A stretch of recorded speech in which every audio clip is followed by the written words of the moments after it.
Gaming control boards is not biased towards the casino or the slot manufacturer or the player. They are completely independent for player fairness. They have to be, and they are.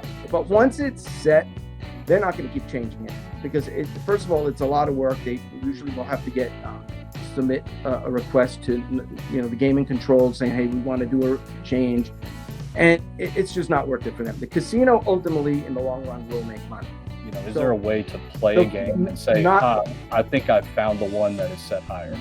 Not from a player perspective, unless you somehow schmooze the slot attendant and they decided to go in there and start looking at what it was set for. You would not know, unfortunately.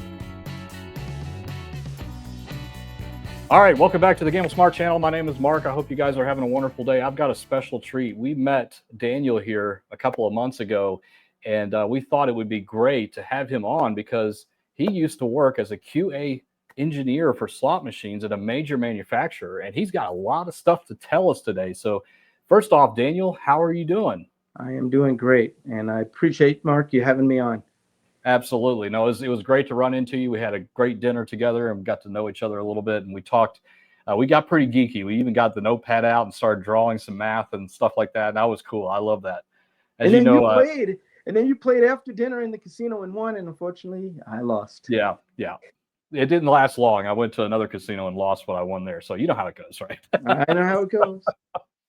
All right. Well, thank you so much for joining. We're going to ask you a ton of questions tonight from a lot of the things that we get in our comment section, as well as people arguing with us about how things are with the slot machines and all that kind of stuff. So I thought it'd be fun let's get somebody that's actually worked behind the scenes at a manufacturer testing some of this stuff. And I think that would be really cool. So tell us a little bit about, what did you do? What was your role at this manufacturer when you worked there? My title was a QA engineer. Okay. And my job was, once the requirements and the game was sort of went through the development cycle and it was ready for QA, which could take a few months. We can get to more of that later on. But once the game made its way to my department and to me, I'd be assigned a game. Sometimes I'd be paired up with somebody to help as QA because the games are extensive. Sometimes it was just me based upon the way things fell. And my job was really to go through, and we'll get more into detail what I've tested, but my job was to make sure the game was compliant, that it met jurisdictional regulations. There's a gamut of regulations for not just Nevada. I lived in Nevada, but there's other for every state or wherever this game was going to be shipped to. So on the paperwork, it would actually tell us, okay, this game would be shipped to Nevada, New Jersey, maybe cruise ships, Indiana, and Macau, Singapore. So every jurisdiction, every country and every state has different rules. So then we would have to test against those rules for that jurisdiction. Okay. What kind of rules are you like? Do you have any examples of certain things that they were looking for? For instance, payback percentages. So Nevada could be anywhere. The game has to fall between 88% and 97%. I don't know I can't remember. Let's say New Jersey may have to be 89% to 97%. So if the game, the pay table was set to 88%, we should get a tilt, or the game should not load if we were using a New Jersey boot. So it was critical. And then either Macau or Singapore, certain things had to be added into the game rules. There's certain additional screens that had to be added. And then there's a lot in the back end of accounting and back end screens that different jurisdictions require different things in the back end. Okay, that makes sense. So do you, when you do that, okay, so part of the QA work was like the compliance stuff. Did you actually, you got to play how did you played the game and made sure there wasn't any graphical errors and stuff like that too? Exactly. Okay. We would run through the entire game, and one game on average would take me about 4 to 5 months to complete testing. Wow. Because it's extensive. So it's not just playing the game and looking at the graphics, hit a bonus. We did everything. Cutting the power at certain critical component times of the game. So for instance, if a game has a wheel spin, so it's stopping right at whatever, cut the power. what happens? Does the game recover? Does the button panel work? Graphics, back end meters, accounting, game history, and we could get into that more in detail. Game history is critical. I don't know if you've ever been in a casino and you see that some of the attendants over at a machine, they're actually looking at the history to verify if there's a discrepancy. Other stuff we actually looked at, believe it or not, was paperwork. The paperwork had to match the game, and the game had to match the paperwork. And sometimes the paperwork was wrong. It was actually about 50%. So sometimes the paperwork would actually say this game's going to, let's say, New Jersey, and more we're testing and we're going through and we say, hey, this feature doesn't belong in New Jersey. Then we'd have to write it up and get clarification from the product management team, and they would say, come back to us and say, oh yeah, no, that this game is not supposed to go to New Jersey. Let's update the paperwork. Or, oh no, it's supposed to go here. Now we need to take that feature out of the game. So we could go either way. And all this stuff, like I said, Mark, takes a long time. So when you see a game, even when I finish testing a game, if the game did well in our test banks and so forth, it could still take about a year and a half from the time I finish testing before I actually will see it in a casino. Wow. And I'm like, oh, I worked on that game. It actually like ages ago, right? And sometimes I do play it. Sometimes I don't. Depends. Right. I would imagine after testing a game for that long, you probably don't want to ever see it again, right? In most cases, yeah. Like I'm sick of that. Some games actually we had lots of issues and a lot of back and forth, a lot of changes as the game is going along in development. You know, they want to change the pay table, or they want to change the bet amount. So for instance, if a bet maybe minimum bet is 50 cents, now they may want to move it up to 88 cents or 75 cents. And that's a discussion that's done by the product management team, the PMOs. And then it comes back to us and say, hey, there was a change. Now the paperwork has to be up. We have to make sure the paperwork is updated and the game is updated with the new button, the pay amounts, because everything is affected. Everything, one little change affects everything downrange. Right. And it's critical. It is absolutely critical we get this right, because we can talk more about it, but the independent testing labs or the gaming regulators, like for instance Nevada, they're independent. They're not biased towards the player, and this is a big misconception.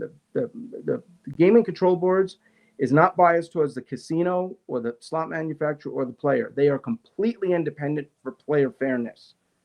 They have to be, and they are. So it will never be, if there's a discrepancy and if a player says, I'm going to go to the gaming control board and fight this, sometimes they will win, sometimes they will lose. Most of the time, believe it or not, they're probably going to lose because the game is correct due to the extensive testing that's done. Right. But once in a while, the player has a valid claim and the gaming control board will side with the player. But it is complete for player fairness. And that's why these games have to be extensively tested. Yeah. So I can tell you with confidence, like if the power goes out, and I've been in a casino at Prim once, and the power went out in the whole building. Yeah. Games recovered right to where they left off. Yeah. Everybody starts going crazy and nuts, but it's like, just calm down, you'll be all right. Exactly. Yeah. Well, that's good. I mean, it's good to know that even for like small changes, like you said, that it has to still go through testing. Like you basically have to start over and say, okay, well, that's a pretty significant change. You altered the bonus round, so now I need to go and test that. Do you ever do any kind of testing with the math side of it to make sure? Yes. Like do you simulate runs and things like that to make sure it reaches? We do. When I first started, we had another team that primarily did the math testing. However, then that was absorbed into my some of our duties, and we had to do all the math testing. We did have simulations that we run all the time when I was actually doing the math testing, and we could set for 10 million games. Now, in reality, what's not going to happen, we're not going to see the game spin 10 million times. It's basically a computer. We would load the pay table into a tool, and usually I would kick it off before I left, and then in the morning when I come back into work, then I would review the results. And it would basically kick out things that may not be right, and then we do a deeper analysis, usually then get the mathematician involved if Right. there's something that's not right, and then they would work it, make the changes to the pay table, send us a new pay table, then we do it again. And this went on quite a bit. So a lot of it. And then also with the pay table testing involved, actually, verifying the payouts are correct based upon what's in the game rules. Because if the game rule says that, 3 cherries should pay 100 times 100 credits, Right. we would trigger 3 cherries. I had the ability to force any outcome that I wanted. Because like some of these top WAP games, even to this day, I can't trigger, the WAP jackpot unless I forced it. This is really, really hard. No, yeah, exactly. Well, that's real fascinating. I love the insight into that process. I think it's important that people understand that, these games, I mean, the process that goes through it before it hits the casino floor is very extensive and rigorous. Like you said, it's very critical that everything is lined up before it gets presented to the casino that purchased it. And I think that's important for everybody involved, right? Not just the players, but the casinos, gaming control board, all that kind of stuff. So that's awesome. I want to throw something else out Yeah. there. So, for instance, let's say once the game is pretty much done and ready to go to the regulators, usually a checksum is generated. Okay. That's a unique set of characters and numbers that's assigned. So, for instance, if the game needs any change, so there could be one little spelling error in the game rules, or state of Nevada says this is a little ambiguous. We need this sentence taken out or added, removed, so forth. The game has to go through and be resubmitted, and a new checksum will be generated. So that also prevents wrong versions from hitting the floor. So, for instance, you have like a game like behind you, I see Top Dollar. If there's 6 of them in the bank, they should theoretically all have the exact same checksum, unless there's a difference in the game. One of them could be Top Dollar double or double Top Dollar. Right. One could have 5 pay lines, one could have 3 pay lines. But one little change that's made, the game has to go through a resubmission process, and actually does cost the manufacturer, in most cases, money. GLI or BMM, the gaming labs that do the certification after we complete it, they charge. They will charge a new submission. They don't just give us a free pass. Say, yeah. Actually, that's a good segue. Can you talk about what are the people you just mentioned? Like, what is their role? Like, the game has been QA tested, everything. Checksum is there. You send it out. Where does it go from there? So we had at least two independent labs. One is GLI here in Nevada. Another one is BMM. I believe they're up in Canada. And what happens is they did testing on the games, but not as extensive we did. They'll run through some pay table tests and play the game, make sure there's nothing wrong in the game rules. And then what happens is they may come back in some cases with observations that they may not like, and then we will make the decision if we're going to make the fix or not. Most of the time we will, especially if they come back with something that's a blatant error that needs to be fixed. So then we'll say, all right, we'll fix these other 3 observations as well. And then what happens is once they sort of give the game the blessing, then it will get sent to the regulators. So Nevada, New Jersey, Pennsylvania.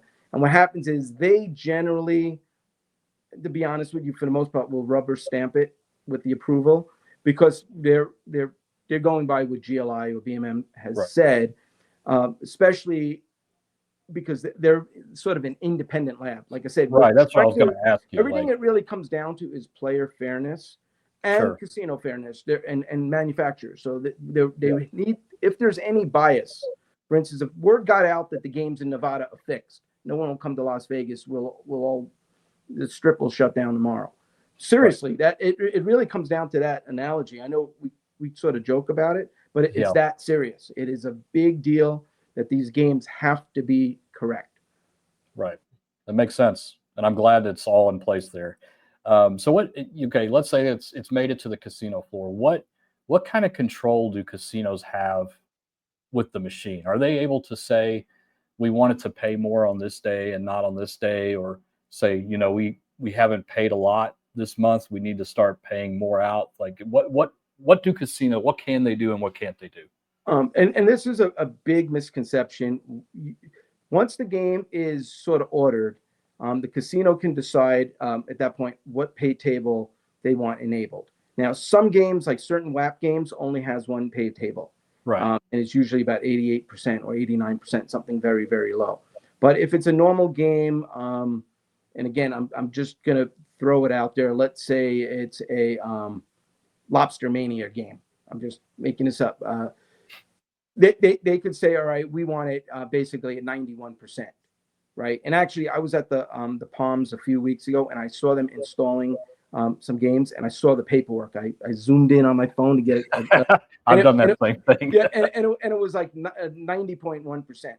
That's what Right. they had set for every game on that whole row. It was all the same, basically all the same game. Right. But once it's set, they're not going to keep changing it, because first of all, it's a lot of work. They usually will have to get submit a request to the gaming control saying, hey, we want to do a change, and it's just not worth it for them. The casino ultimately, in the long run, will make money. Really, to answer your question, Mark, once it's set, it's not like, oh, it's a big boxing weekend or Super Bowl weekend. we're going to change it. What generally is really happening on big weekends where people get that they see that more people win or what have you. It's really, there's just more games that are being played. Right. So it's more random number calls. It's Yeah. if you have 1 million people coming into town, let's just make it easy example. You got 1 million people in town today, and they're all waiting at the airport for their taxi cabs. You got 1 million people playing games. There's more chances that something big is going to happen because it's just more people playing. It's not that the casino said, oh, it's a fight weekend, we're going to go ahead and make it easier or more difficult. And Right. that's a big misconception that I hear all the time. And I sometimes read that in your comments. And Yes. it drives me nuts. And that's another reason I reached out and I said, hey, Mark, we got to get me on here so I can really tell people the way it really is. Yeah. Yeah. No, it's helpful. And I think it's great to hear from somebody in the industry. I mean, people have just been listening to us, and it's like, it's good to get more people talking about it. I know we're in an industry that's very tight-lipped about things. So we really do appreciate you coming out. We're not asking sensitive questions here. These are very well-known things. You just kind of have to dig for it sometimes. And it's tough. So are slot machines like truly random? They are, but like we talked about, like you've talked about, maybe we can do another video on it. Everything is weighted. So and I'll just use an easy example. You have let's say a pizza of four slices. They may look like they're equally 4 slices cut in 4. However, let's say if I say, Mark, one of these slices underneath has a $100 bill, and so if you lift up the right slice, you'll get the $100 bill. But what happens is I can make it more difficult by putting a percentage. So I could say the winning slice has 10%. So if I say, give me a number, for instance, between 1 and 100, unless you say 1 through 10, that will give you that slice that has the $100 bill under it. Right. Everything else could be 22.5. So if you say, so even though it appears equal, like on a Wheel of Fortune wheel, it's actually much different. Correct. Or even like, for instance, that top dollar behind you, there's was it 10 squares of values. Yeah. It's all weighted. So just because Right. that 500 on the top there, or it's hard to see it, but that one, Yeah. the 1,000 on the top looks bigger. That's actually much more difficult to get, and it's because it's weighted. So in reality, like I said, everything it is random, but it's a lot more. It's all weighted. It's Right. very, very difficult. And as we progress here and more questions come up about especially games like with the hold and spin, Right. and how that works with the weights and Sure. the orbs that pop up and the values of the orbs, because I've tested games that have hold and spin concepts, or they're actually called mechanics. So for instance, the hold and spin is mechanic. The games that have the pots, like the firecracker game or any of those games that have the three pots, that's called a metamorphosis mechanic. That's the actual word for it. So what happens is people come up with the concept, or the wheel of fortune, or anything that has a wheel. That's a wheel mechanic. It doesn't mean it's a mechanical wheel. All these games now have a virtual wheel because it's easier to change the. Sorry about the cat over here. Okay. So, but so that's exactly what it is. Okay. So, in situations where I think what people feel is that, it's random. It's random. Let me make sure I understand. So it's random because you don't, like, nobody can really predict what's going to come next, but it has to be from something, right? It has to pick something. And that's kind of the control aspect, right? Like you were talking about with the weights. So you could, in theory, we had a question just the other day where somebody said, I'm still can't wrap my mind around hitting a top line jackpot and then thinking that it would pay another one on the next spin. I just don't see how that's possible. Could you talk about? And actually, it is. It is possible, but very, very, very difficult. Right. But every single game has the ability to get any value, like any like the random numbers. Now, what happens is these games are extremely complex, and it's pulling from multiple tables, multiple real sets, and we can talk about that in another video. You got multiple real sets. So just to start the game, before you even get anywhere even close to a bonus, it's pulling, like for instance, like a Dragon Link game. You ever notice sometimes when the orbs come up, you'll get all relatively high orbs or relatively low orbs? That's actually it's basically pulling in from my thoughts are it's actually pulling from a different real set, and it could be multiple real sets. So like there could be a real set that and it's all weighted. So it'll be let's say 5 real sets that can have different weights, but the computer is going to pull one of those real sets and then values from that real set, and then the orbs from that real set, and it gets real granular, but it could happen. And I saw a video not too long ago. Somebody had gotten to 15 orbs on Dragon Link. They were waiting on a hand pay. They played the game next to it and got another 15 orbs. I don't think that's ever happened there's only one person. Maybe that person's a fan of yours, and now he's gonna say, "Oh, that guy saw my video." But it is very, very difficult, but not impossible. And that's why we talk about you've talked about backup spins and so forth. I've hit back-to-back bonuses. We've all done it, and it's hard to do, but it's not impossible, and it can actually happen, and it does happen. Some people win really big wins back-to-back. It's just the nature of the random number is stopping at a good value, and they get lucky. Do slot machines, like, let's say that the theoretical payback percentage is 90%, so 10% for hold for the casino. Does it have to like actively balance to stay close to that, or will it just happen over time? It's going to happen over time, because that's where it comes back to the pay table testing and the math testing, that they will run millions and millions and millions of games. And it won't always be perfect, but we could say with confidence that if the game is set, if this pay table is enabled and it's set for 90%, for instance, it will pay out at 90%.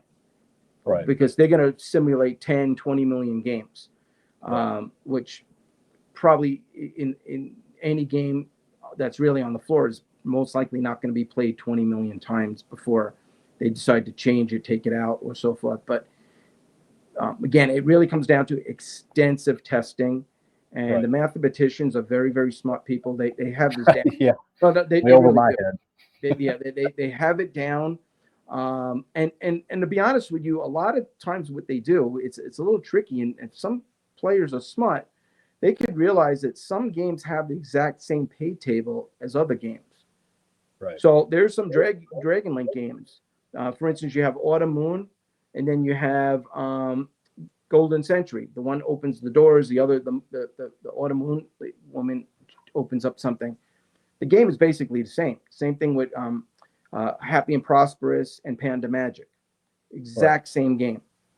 Tiki Fire. There's for Lightning Link, and there's something else that has the two. Which is like different video and audio package, Yeah, basically. all it is different video and audio, but Okay. the math is the same, which Right. helps speed up the testing a little bit. Right, But the right. rest of the I was game gonna still has ask to you be the game rules have to be validated, the back end Yeah. screens, history, same thing, power hit tolerance, and all that stuff. So if they let's say that they this is a recent example. Of course, IGT is coming out with their new Diamond RS cabinet for the steppers, the physical reels, and they ported a lot of the games from the S2000, like the old school ones, like Double Diamond and Top Dollar and stuff like that.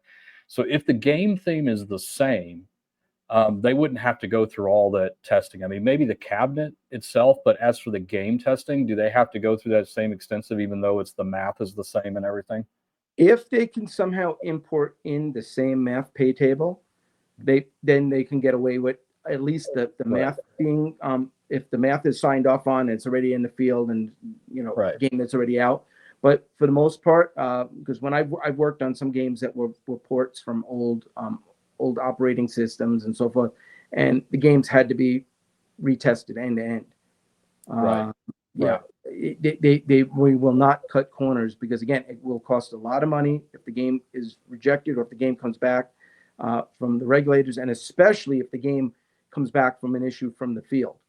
If the game makes its way into a casino and then the issue is discovered, it's a lot worse, because again, you can't just push an over-the-air update, or you come in with a thumb drive and say, we'll just make the fix. The game has to go through the whole certification process again. Now, for the most part, it'll be relatively faster to go through the certification process, because the regulators and the gaming like GLI, they're going to primarily look at what the issue was. So they say, all right, we've already tested the history, and we've already tested the accounting screens and so forth. So let's just focus on what went wrong in the casino. But again, it has to go through the entire certification process. So the game could be out of service for a couple of weeks, even if we tried to fast track it through. It's Right. Right. So again, it really comes down to, and I know I keep repeating myself, the amount of testing that is done. It's important to hear it. I mean, people need to hear this. It is really something that, until I worked in gaming, I never had a clue what went on here. I somehow got lucky and got this job, and it really was an eye opener for me. I believe it. I definitely believe it. So this is my favorite question. Do slot machines get hot and cold? No, they don't. It's a big myth. But again, you're playing against the math, and the math is not changing every other minute. So again, the casino is not going in there saying, all right, today it's a Friday night, we're gonna make it more difficult or easier. There's days that I've gotten killed in the casino. Like, for instance, New Year's Eve, I was up $400 from bingo, right? Went through the entire $400 and cannot get one bonus in any game I played. I went to then double dime, top dollar, $10 bet. I hit 200. Now I was back in the fight on literally like my last spin. I was out the full $400, and then a couple of days later, go to the casino, first second spin, you're up 200-300, right? Like right. I wish I could say better, but no, they don't get hot and cold. And another big myth, if we want to talk about myths, and I see the comments all the time, it drives me absolutely nuts. Using a player's card or not. When we tested the game, the player's card system, and I'm going to put it out there right now, had no connection to the game. There is no physical cable connection, software, anything that will attach the player's card. It's a completely different system, run on different servers. There was a different group of people that tested with the player's card, and the player's card systems actually was sold to different manufacturers. So my company made it, and other companies then bought it. So other manufacturers, but it has no mix from the player's card system with the game. It's a good thing to use the player's card because you can get comps and food and free play and gifts and free rooms and so forth. But using the player's card, and I see it all the time. People in the casino say, "No, I don't use player's card." I see it in your comments. Yeah. Using the player's card has no correlation to the game. You heard it here, folks. Please use your player's card. They're not tracking you and turning your odds down. That's certainly true. All right. So another question I have is with return to player percentages. What I'm trying to get at is, let's say that somebody is ladder betting. They're playing Dragon Link, doesn't matter what it is, Lightning Link, any game, and they're just going up 50 credits, 100 credits, 150, 200 on it. And then suddenly they get to say 250 and they hit the bonus. And then they're like, that's the paying one. That's the one that's set to pay. And then they just stay on that. Is there any truth to that? Well, in a way, and without knowing how the pay tables are set, it is possible. So when we configured our games, when I tested it, and the casino could set it like this, they could set each denom at a different pay table. So Sure. they could, as long as it fits again within the jurisdictional range. So getting back to Nevada, 88% to 97%. New Jersey, let's say 92% and 97% or whatever, as long as it fits. So you could set 1 cent denom at 88%. 2 cents could be 91%. 5 cents could be 96%, and so forth. And maybe they throw an anomaly and they do the dollar denom and they throw it back down. Usually the unwritten rule is the higher the denom, the better the pay table is, the payback percentage. Right. But it doesn't always mean like that. It doesn't always be like that. And then even to kind of throw an additional curveball in the mix, within that denom, the different bet levels could have a slightly different math setup. Now, it'll still be within, let's use the example, we're going to do 1 cent at 88% payback percentage. But you have 5 bet levels at 1 cent. So you have 50 cents, $1, 150, 250, and 5. And again, a perfect example is a game like Wicked Wheel. When it says on the display, it says bet higher for better chance for getting the wheel and stuff like that. There is a slight, because I've tested games like this, there's a slight variance in the math. So in reality, they can't just say that on the rules if it's not true, because that's again, that's a violation. Gaming control would not like that, and we would catch it in testing. But for instance, the $5 bet on let's say the 1 cent denom, if it says it bet higher, it could have a slightly different variance in the math. So it may, like the weights could be, let's say to get the wheel would be a weighting of 1 through 100 normally, maybe with the $5 bet, maybe between 1 and 110. So you'd have 10 extra, chances in a sense, or like the, but that's something that's not always the case, unless it specifically says it on the rules or in the display saying bet higher for better chance of that. But really, to answer your question, the higher the denom, generally the better the pay table. But in the example of the game that I saw them setting up last couple of weeks ago at the Palms, it was only 1 payback percentage for every bet level. That's the way it was set. But it could, in theory, if they want to, they could set it differently.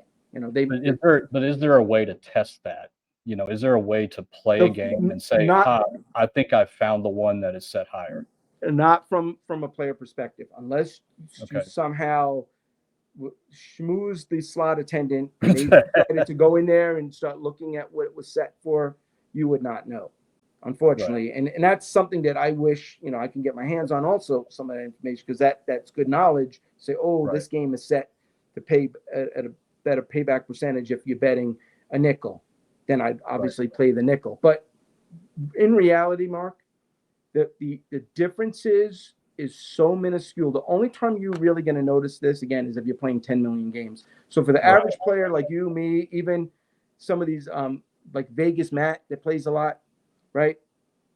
He's not going to know the difference either. If he's playing if he's doing a dollar denom or $10 denom, and he's playing the Dragon, like, you're not going to see it. He may do better because he's betting $10 a spin or $10 denom, and he's betting, but on the flip side too, you can lose a lot of money very, That's right. very quickly. And I've seen it.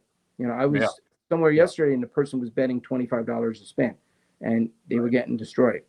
And that's the short-term variance, right? Because it's just such the mathematical probabilities that are like the pay table is just such a long-term event. Like it just exactly right. Like it's a long-term long-term event. So who knows what's going to happen in 100 spins or 500 spins? You can't really. You can't really. The only time it really shows is when you're doing millions and millions of spins, and you'll see it on when the results come out on the paperwork. When we extract out the results and we're analyzing it, and you can actually see it.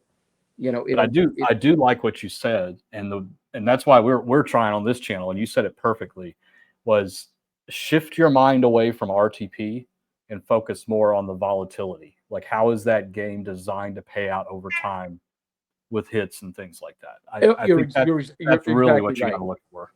So like for instance, I'll play games like Scarab because I'm an advantage player. I'll play a game like Scarab, or I still like the games a lot of times where you can buy a bonus. Sure. Sometimes I've done well. Sometimes I've not done well on buying bonuses. But those are the type of games. I look for certain games like that because I generally do pretty well. Like pinball, top dollar, a lot of the link games. I don't play as much games anymore with the pots, anything with the 3 pots because they're hard. But see, that's a very tough volatile game. You can go through, and I've played the Firecracker game with the 3 firecrackers. I play that a lot, and I lost my shirt on that game a few weeks ago. But then today, stopped somewhere second spin. We got 2 of the firecrackers to open right away, and it paid pretty nicely. That's always my recommendation on those style games. Like, get in and get out quick. Like, don't keep feeding money into them thinking you're due. Right. Especially that's the biggest illusion up there. Size, getting back to myths, the size of the pot again does not matter. And I've tested games like that, and we have to put that in the game rules. And it'll say it somewhere, the size of the pot, the size of the firecrackers, the size of how many coins is in the bucket has no bearing. And like when I sit down on the machine, okay, again, I'm playing less and less of those games with the pots, but I don't even look at the top and see how much the firecrackers. I don't even look at that. What I'm looking at, Mark, is what is the major, what is the minor, what is the grand, because you could have 3 firecracker games next to each other. This one's at 750, this one's at 900, and this one's at 1500. Right. I told you the math is going to be the 3 games are going to be set for the same payback percentage. Right. Most likely, it's highly unlikely they're going to say this one's at 88%, this one's at 90%. They're going to all be set at 80. Whoops, I just lost you. They're all going to be set at the same percentage, right? I'm looking for the one that's got the high amounts. So, for instance, 2 years ago, I hit a maxed out major on Dragon Link for 10,000 because I played that and I didn't play the one next to it. Right. I walked in. I said, "Oh, this one's at 10,000. This one's at 5,200." I said, "Let me just try this." Is that because it's easier to hit, or you're just playing it because it's high? It's because it's high. Okay. It's again, that's another misconception. Just because, and I think you had asked me this question a while back. Somebody out there was saying it's harder to win when the jackpot's at 10,000. That's actually the complete opposite. What's really happening is more and more players are shooting for the 10,000 for the maxed out major, for instance. So most likely it's going to hit sooner because there's more RNG calls. Right. That makes sense. Using that example that I said before, you got 1 million people waiting at the airport for their taxi. If 1 million people play Dragon Link right now, somebody's going to get a major. That's right. Yeah. Versus if it's not a big weekend, you got 1,000 people coming in. There's 1,000. Someone could still get that major, but there's less games that are being played. Every time a game is being played, the random numbers are getting shot out, and sooner or later, that random number that says 10,000 orb appear, and there it is, and then the person's going to get it. So, right. it really comes down to I'm looking for those high jackpot amounts, and I try not to That's a get smart move. carried away. And that's your viewers should also, they'll see those high numbers too, but don't get carried away because they're still very, very hard to hit. That's But if right. you had the choice of playing this one or the one next to it that's got a maxed out major, go for the maxed out major. I remember one of the craziest. I still have a video of this from several years ago. It was at Aria, and there were three. Um, they were the Bally double jackpot 5 line, and they all had progressives. And the two on the end were somewhere around 10,000, and the one in the middle was at 98,000 or something. It almost seemed like it was rolled in, like there was other machines that they fed into it. And there was a lady playing the one on the left. I'm like, man, I I wanted to tap her on the shoulder and say, you really got to play this one in the middle, because if you're going to hit it, the difference between 10,000 and 98,000 is huge. So, I mean, it's not an advantage play. It's just a smart play, right? Like, sit down at the one that's the highest. I mean, you might as well. Talking about smart play, that's another good segue. You always want to have, when you're playing, to at least have enough to bet that you could hit those prizes, like the jackpot. Yeah. I was at the Palms earlier in the week. It was a stepper game. It was a 2x. I don't know the name of it. It was 2x. Like, it was a stack of 2x's. Somebody got the 3 stacks. They left it on $1.50 bet. They won 700. If they would have max betted, they would have won 8,000. And the max bet was only $4.50. I understand, like you've said it in the past, bet what your budget is, but then a game like that, don't play it. Yeah, you're right. Well No, said. seriously, don't play it. I'd rather have that person take the $1.50, put it in Dragon Link. You have a better chance of getting something than playing that stepper for $1.50. Now, I guarantee that person's not going to sleep good for a week. I know. Did you see I'll have to send this to you, but there was somebody that was playing a Wheel of Fortune. I think it was a gold spin, but yeah, it was a 5 line. It was a 5 line version. And they got the 3 Wheel of Fortunes all the way across, but they were only betting 1 credit. So they won 7,500 instead of 1.3 million or something. And of course, everybody in the comments is like, "Yeah, but if they were betting max, they wouldn't have hit that." No, that's another misconception. The math basically will just pull the RNG out, not based upon what you've bet. Right. In a way, some games, like I said before, if it explicitly calls it out on the panel that says bet higher for better chances, then it does matter a bit. But something like that, the 3 Wheel of Fortunes would have come up. Regardless, if the person would have maxed, but yeah, regardless. Can you believe that 7,500 instead of 1.3 million? Yeah, just because you bet 1 credit. And I hate to say it, but I see it. I see people playing mega bucks, not covering the. There was somebody a while back at the MGM Grand playing mega bucks, and he was doing $1, and it said on the rules, because I actually played the game prior, and I won. I think I won like 600 on it, but somebody else sat down after me and it said it on the display, not even in the game rules. It said must bet at least $3 to be eligible for the feature, not even the mega bucks. So the mega bucks, Stephen taking that, this person's playing, he was never going to be able to get the bonus. It said you must bet $3. Well, we see that all the time for the bonus. And again, I understand, bet what you can. Your viewers here should, and same thing, bet what you can afford and or afford to lose.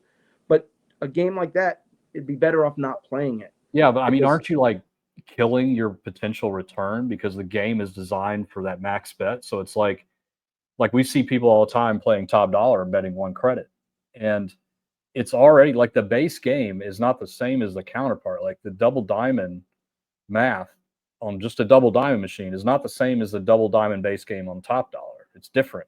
It's a lot harder to hit line hits on that one because of the bonus. And so if you're not covering the bonus, it's like, I don't know what it is, but I'd like to say it's like 20-30% hit on your potential return because you're not covering that bonus. It's tough to see. I agree. And I see it, but it's one of those things, it's the slot etiquette. You don't really go up and tell somebody how to play. You're right. Not up to me. I don't tell people use their player's card. I don't generally tell people that I've worked in manufacturing. Right. Then they're gonna grill me with all these It's questions. too late now. Right. But yeah, it's one of those things. It's like, I watch and I see, and sometimes I'm just pulling my left of my hair out. Whatever hair you got left. Yeah, Yeah, whatever hair I I got left, understand. and say, hey, you know what is this person doing? Um, it just drives me nuts when you see it, Yeah. because those are the players, believe it or not, the casinos kind of love. Oh, I Because know they do. yeah, I because know. even if you're putting little amounts in, you're playing and you're losing and you're spending money. They're making money, and they're like, man, this guy's never going to get a bonus. Yeah, that's great. Well, Yeah, it's great. he'll never get a payout. Never get a payout, and I Be see it. educated, guys. Gamble smart. That's Yep, why we're yep. here. So I want to get to my favorite topics, and that is myth busting. Let's see. Same thing like we talked about before. Hot and cold. The games. This game gets hot. This game gets cold. It's not really the case. Um, let's see. Other myths. I'm trying to think. I could throw some your way. Do they put winning machines towards the entrance and at the end of the aisles? Not really. Same thing. They're gonna set that percentage. And again, it's too complicated it's too much to manage. Casinos say, okay, we want these 5 games at 88%, these games at 91%. Well, most of the time now, on top of it, a lot of the games now are, from my recollection, are leased from the manufacturers, and the casino, they work it out with the sales. It's okay. We want 25, let's say, Wheel of Fortunes installed. 88%. Just dump them in, get them in there, and get them activated. Because and I'll be there. I'm not gonna lie. I've been at the Cosmo. I've been at the Palms. I've been at a lot of casinos where I'm seeing them put in a new game. I was even on a cruise ship, and they're activating a new game. Ironically, a game that I worked on. That's funny. Which was actually of all things. And within about 5 minutes of them actually activating the game, there's already somebody going to sit down and try to play it. Right. I've seen it time and time again. So a down machine is lost revenue. Right. And most of the time, the casinos or somebody's paying to have that game. Even if it's leased, whatever, you're paying for it. It's like leasing a car and having it sit in your driveway because you're on vacation. You're still paying for it. So you want to get that. You want to get that activated. So the casinos are just going to say, look, these are the games we want. This is the payback percentage that we need enabled, right? And yeah, so it's not going to be that this game's by the front entrance. I've heard that before as well, and that's not the case. It's too much to manage. What does the I don't know if you know this or not, but what does the gaming control do to the machines to make sure that nobody's tampering with it? Like casino managers aren't like going in there and changing it without their permission and stuff like that. That's actually a very good question. Inside the machine, there are multiple locks, and different people have different access. Okay. And the company I worked for, we had special thumb drives that only certain casino staff had access to, and you had to get. And what happened is you needed to get through a certain lock to put that thumb drive in. So there was different levels of access, and then even the WAP games and some of those games had extra like metal plates that blocked the like the board, like the motherboard in the back of the machine, and some other sections of the machine to prevent any tampering.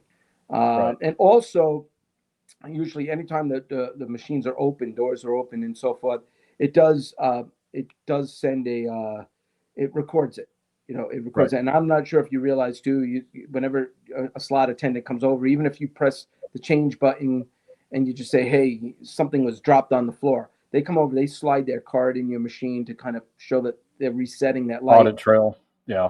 Audit trails. And actually that stuff we actually test. So like anytime the service light is actually pressed on the machine, that actually records somewhere. And we test that. So you could be in the middle of a bonus and you can press that service like 25 times. Even the machine could be on an out of service, like it's knocked on out of service. You press service, it actually records. People see. Oh, okay. But yeah, that's actually. So if you ever wanted to fill up their logs, just go and just keep pushing the service button on. Yeah. Fair enough. You're probably gonna have Good to every know. camera zoomed That's in on right. you. They'll be on to you. Yeah, that's true. Yeah. Here's some other good ones. Does time of day matter when you play? Nope. Nope. Okay. Same thing. It all comes down to what it was set for. Actually, my friend in California, he plays a lot, and he says, "Man, I tend to do better at like 3 a.m."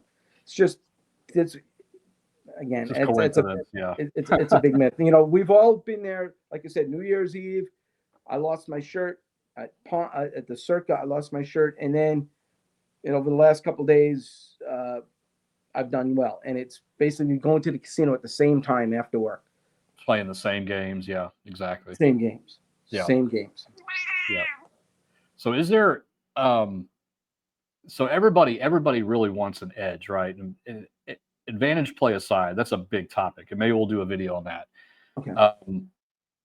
Is there really any way to like figure out like when a machine is going to pay? Like, is there anything you can do to test it, or do a couple spins or 100 spins or what? Is there any way to kind of test a machine if it's ready to give out money? No, absolutely not. The only thing you can do, again, as we touched upon before, is try to gauge the volatility of the game. Okay. Certain games, again, generally do well, and it's really up to the individual person to kind of see what is their tolerance level. I remember back in the day, there were some games out there from some manufacturers that actually the player was able to sort of set the volatility. And it said, more frequent wins, but less big wins. Or do you want less wins, but bigger wins? And you could set. Now, what's happening behind the scenes, it's still probably one pay table within that jurisdictional range, but the math is tweaked.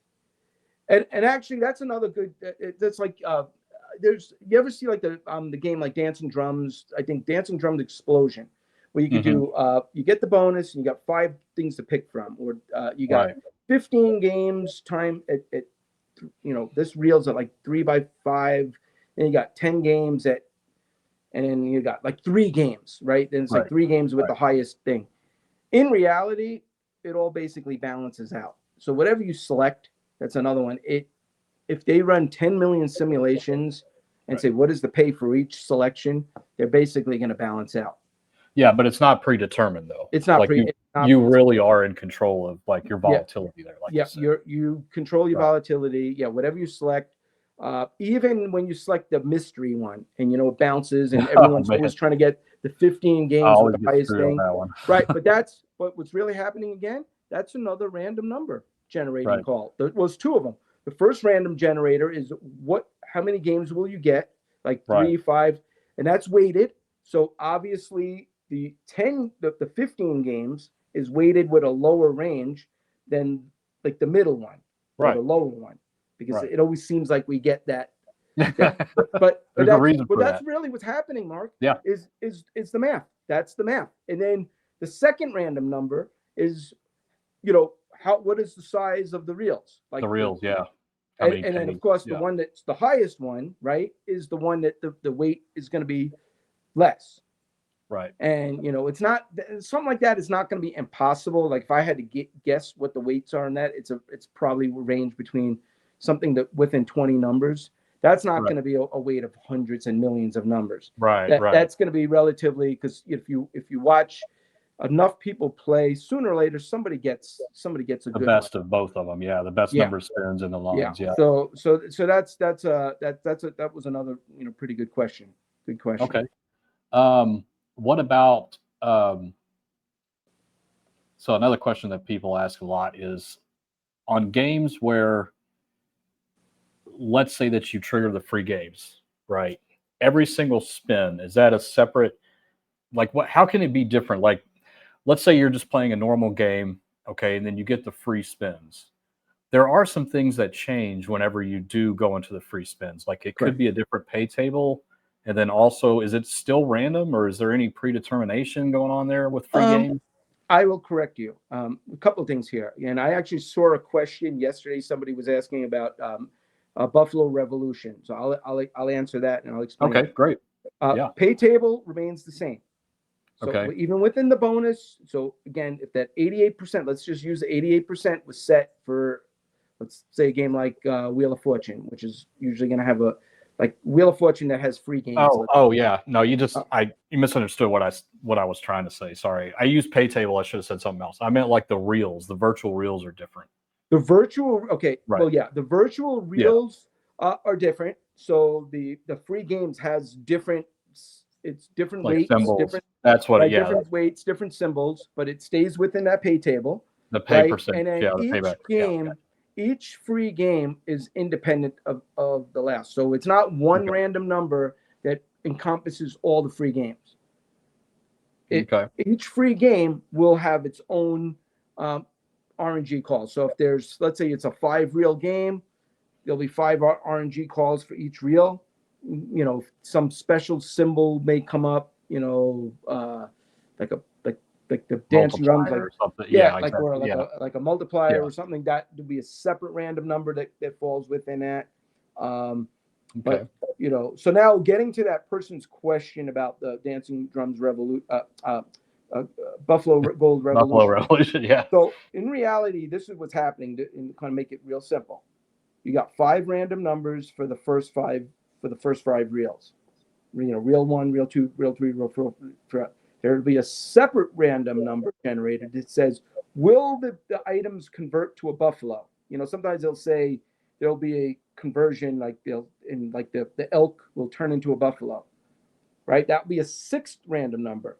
The 7th random number will say what symbols will change if that answer is yes. So if that 6th Okay. RNG says, yes, we are going to do a buffalo conversion, that's a simple yes, no. The next random number will say what is going to change. Will it be elk? Will it be, you know, the king symbol, whatever those animals are. Right. Getting past that, let's say now the first 5 random numbers give you 3 gold coins. Now you're gonna have another random number that's gonna spin the wheel, and where it's gonna land. And then once you get through all that, and if it's gonna be, let's say you get another spin on the wheel until it says start free games, then you have the actual free games. So each free game again has 5 RNGs. You know, and then it may get a little bit more complex than that based upon how many gold heads you have. So as you're Right. collecting more gold heads, my gut feeling is that something is changing along the way. That you Right. know, once you start collecting, and we could do another video on that. Yeah, So as that you would make sense. Like the virtual reels would either right, get because longer I or don't know they'd if have to you've pick from a noticed different one or on like something, you know. on Buffalo Gold, either Revolution or the regular Buffalo Gold. Usually, once the person hits about 13 gold heads, they generally will get the 15th head. So what my gut feeling is that the manufacturer, when they designed this game, or the game designer, not the manufacturer, but the game designer and the math person, said it's almost going to be a gimme. If the person's already acquired up to 13 gold heads, we're going to make it easier.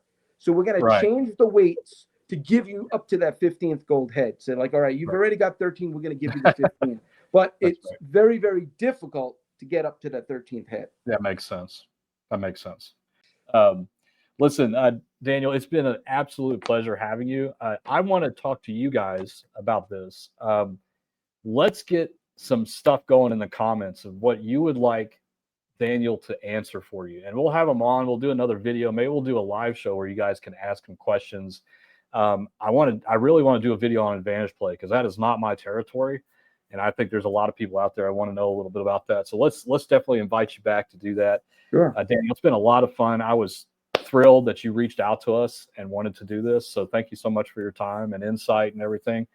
It's like we have an uphill battle here, my friend. There's a lot of stuff that we have to do to convince people of how this stuff works and, you know, how to budget and how to do all the things that you should be doing in the casino. And it's critical that you understand and have knowledge of how all this stuff works, because unfortunately manufacturers, casinos, and all that are not going to tell you. They're not going to approach you and say, hey, before you play that slot machine, did you know that this happens, they don't do that. Right. Right. And I think, Mark, and that's one of the reasons I did reach out to you, because I like the fact that you are trying, based upon the knowledge you have, to educate your viewers. Because again, I've seen a lot of slot videos from a lot of people, and they're just throwing out all sorts of wacky information, and it's Right. not. And what happens is people then tend to lose a lot of money because they follow these people's, Yeah, it hurts. like systems and schemes, and they're buying products like how to beat Dragon Link.